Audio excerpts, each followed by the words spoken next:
विदेश मंत्री doctor S Jaishankar ने 26 सितंबर को एक ही समय में क्वाड, ब्रिक्स और एससीओ में भारत की सदस्यता पर अपने गूढ़ उत्तर पर तालियां बटोरी। न्यूयॉर्क में संबोधित करते हुए भारत में के विदेश मंत्री ने कहा, हम एक ही समय में गम चबा सकते हैं और चल भी सकते हैं। आगे जयशंकर ने क्या कुछ कहा, ये सुनते हैं। People, we are ourselves to all people, and the idea that countries must operate in a particular context or a particular structure, that's a very post-45 Cold War-ish idea. Times have moved on. So there are today a lot of countries who feel that their freedom of choice, their operational flexibility should not be constrained because their interests are much more complicated and much more diverse than the binary picture which the Cold War era represented. So, certainly this, what I say applies to India, but look at the BRICS. I mean, you have today countries like UAE or Egypt or Saudi Arabia. Now, these are countries which have had strong relations with the West, still have strong relations with the West. So it's not like by being in the BRICS or being in SCO, you are necessarily sort of turning your back on your other relationships. I think it is that ability to operate in multiple contexts and multiple spaces, and that to me is a characteristic of the current era.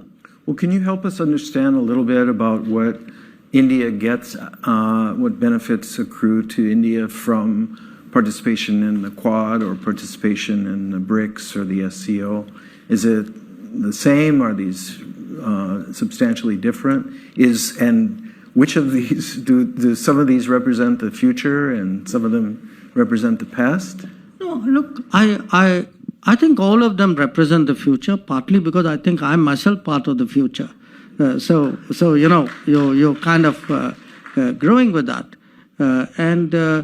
If you look at the Quad, you have 4 countries.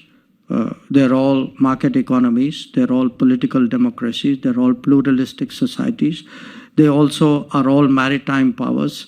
And they have a common interest in dealing with the Indo-Pacific in a certain way. They have that ability to cooperate and communicate with each other, work with each other, and carry other countries along with them. So we see this in a way as a non-treaty way of working with countries. I would argue that perhaps this is the future, that the era of arguing over who's paying who, what share and is that fair. You don't have those arguments in the Quad. So you don't have those arguments because everybody is doing, what they think is right, and there's a kind of a sort of understanding about it. In the case of the BRICS, it has a different history. It's a history of an era where Western dominance on the global order was very much more.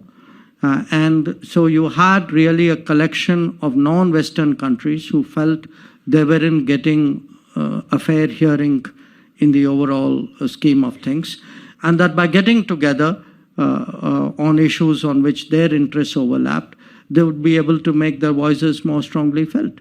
And I think it's also served its purpose. So to me, each one is a different facet of I'm now talking again from my perspective, a different facet of our interests and our activities. So I wouldn't compare them because I think they have different histories, different composition, often different themes. The SCO again has the history. It's more Eurasian. It was focused much more on countering radicalism, terrorism. That's where it began. Today it's perhaps evolved into something more.